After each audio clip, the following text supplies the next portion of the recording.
Assalamualaikum warahmatullahi wabarakatuh. Salam sejahtera kita sampaikan kepada saudara-saudara kita sebangsa dan setanah air.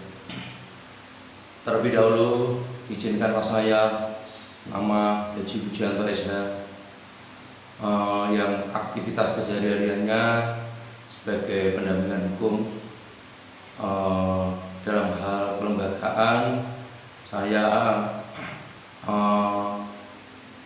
berposisi sebagai ketua lembaga KPK Tipikor Grobogan, yang mana dalam hal ini saya sering disebut, orang-orang menyebutnya dengan sebutan Mbah Mantan Kades Lemah Putih, karena kebetulan saya di era periode 2007 sampai 2013 saya mengabdikan diri di masyarakat.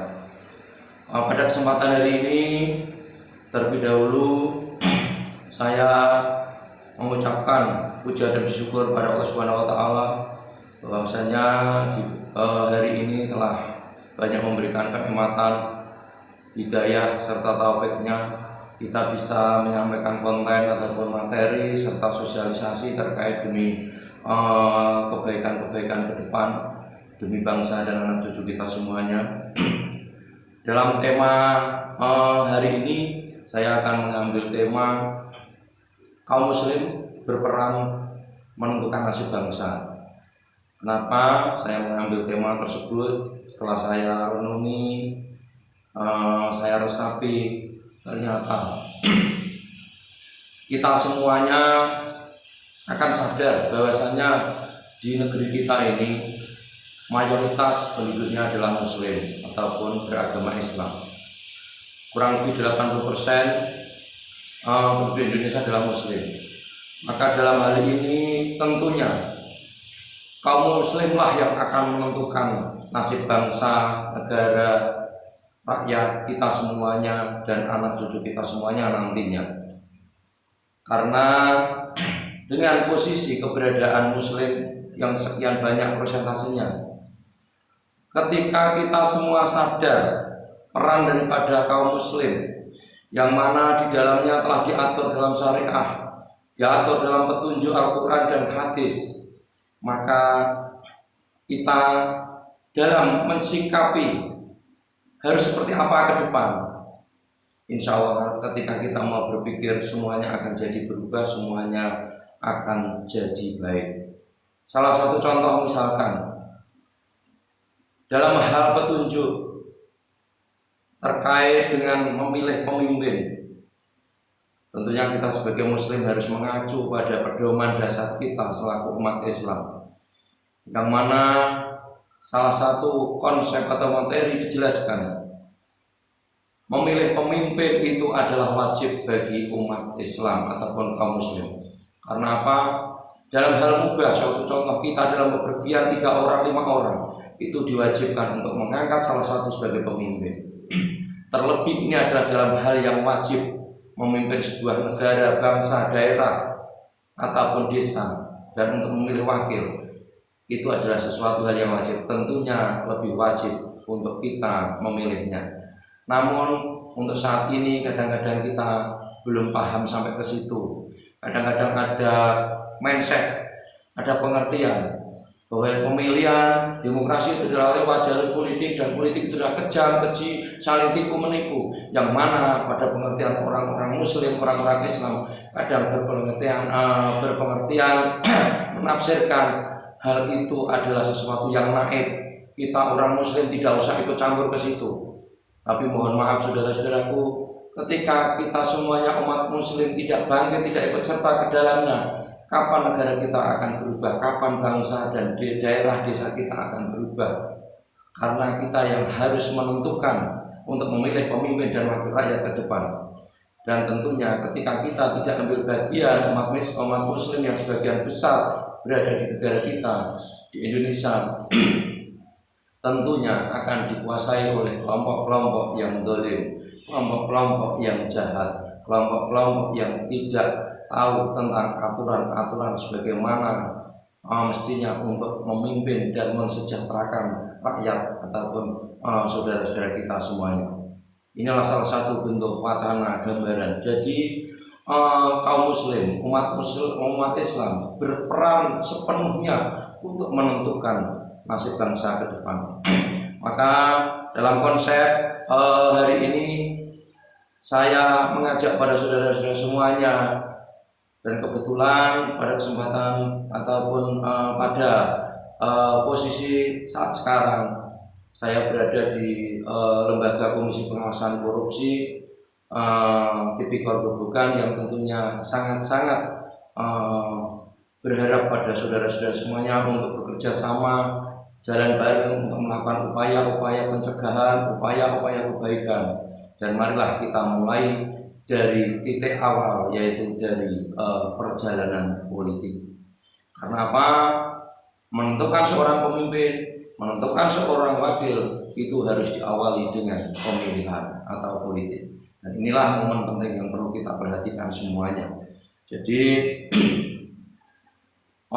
dalam hal memilih pemimpin bagi umat Islam itu adalah wajib. Namun dalam hal ini perlu kita ketahui bersama, perlu kita resapi bersama. Dalam hal ini wajib tentunya ada kelanjutannya. Yang dimaksud wajib itu memilih yang seperti apa? Tentunya adalah yang memilih untuk urusan yang dibenarkan oleh syariat.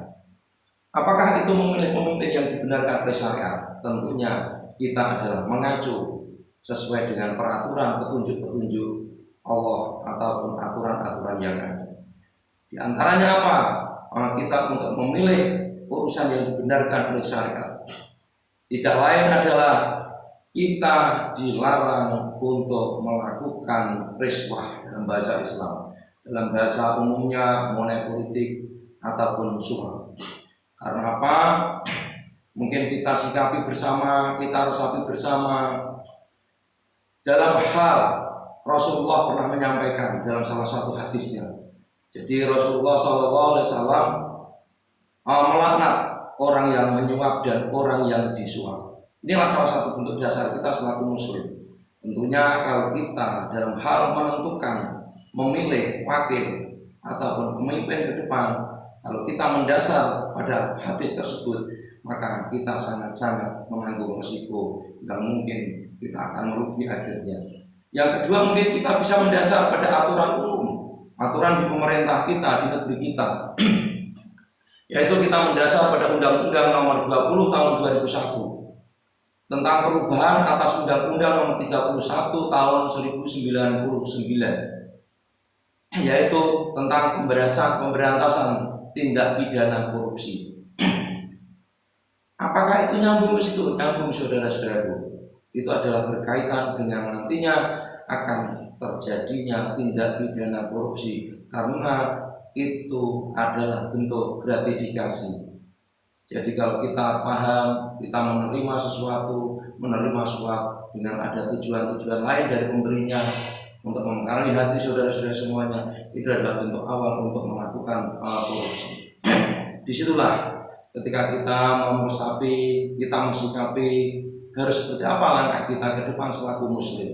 Karena kita berada pada garda yang paling depan. Sekali lagi, kita yang menentukannya untuk kita jadikan apa bangsa, negeri, anak cucu kita ke depan. Jadi setelah ada beberapa uraian ataupun konsep yang saya sampaikan, maka di sini bisa kita tarik kesimpulan. Berarti kita harus melakukan tindakan seperti apa? Maka di sini jelas setelah dari uraian kita tarik kesimpulan. Kita tarik evaluasi yang jelas dengan fakta, dengan realita yang ada. Maka kita semuanya selaku umat muslim, selaku umat Islam, mau tidak mau, hukumnya adalah wajib harus mengambil sikap yang terbaik untuk menentukan bangsa ke depan. Apakah itu yang apakah yang harus kita lakukan ke depan, saudara-saudara? Tidak lain adalah kita kembali kepada dasar-dasar kita, baik di syariat ataupun dasar aturan pemerintah. Saya yakin ketika umat Islam mau bangkit, ketika umat Islam mau kembali pada dasar-dasar pedomannya, petunjuk-petunjuk yang ada pada Al-Quran dan hadis, aturan-aturan pada pemerintahan yang ada, maka akan segera bangkitlah Islam, akan segera ada perubahan bangsa ini untuk menuju kebaikan, kemakmuran bagi rakyat kita semuanya, bagi saudara-saudara kita semuanya. Karena apa? Di situ jelas-jelas dalam rangkaian aturan-aturan yang ada di Islam. Salah satu contoh misalkan kita renung bersama di surat Ar-Rum ayat 41 itu jelas. Jadi di situ menerangkan secara detail, sering saya sampaikan sebagai acuan dasar kerusakan di bumi ini baik di daratan ataupun di lautan adalah karena ulah manusia. Dan di sini siapakah manusianya?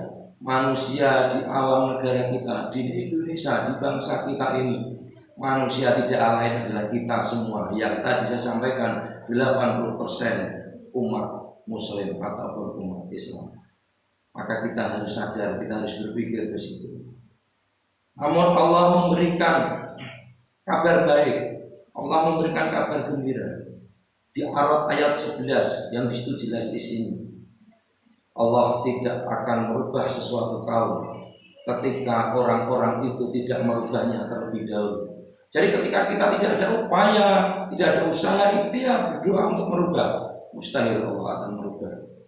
Disinilah sedikit dasar yang memang harus kita renungi, kita jadikan dasar biar kita bisa terinspirasi dari pedoman dari dasar-dasar yang selama ini kita yakini. Jadi setelah semuanya bisa kita resapi, marilah kita tarik kesimpulannya. Berarti kita harus melakukan introspeksi bareng-bareng. Mari saudara-saudara. Kalau hal ini fakta, realita yang ada selama ini kita rasakan, akhirnya muncullah sebuah pertanyaan besar. Siapa sebenarnya yang salah? Tentunya adalah kita semua yang salah. Umat Islamlah yang salah karena lupa dengan pedoman-pedoman yang ada. Dan di sini mungkin kita semuanya lupa.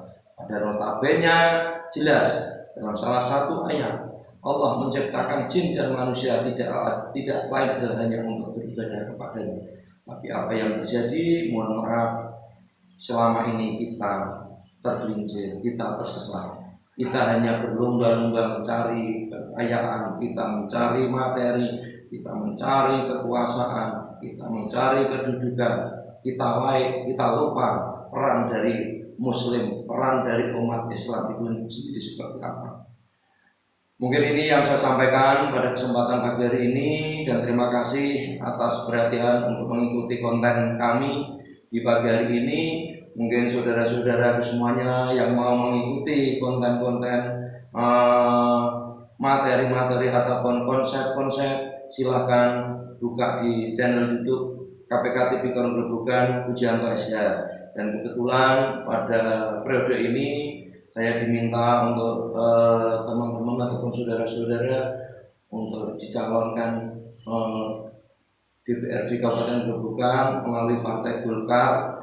Dan alhamdulillah, insya Allah saya nanti kalau sistemnya terbuka di nomor urut 11. Dan sekali lagi saya mohon peran serta dari saudara-saudara Muslim untuk mohon doa restu, dukungan, kebersamaan untuk memperjuangkan masyarakat kita, wilayah kita, daerah kita, desa kita.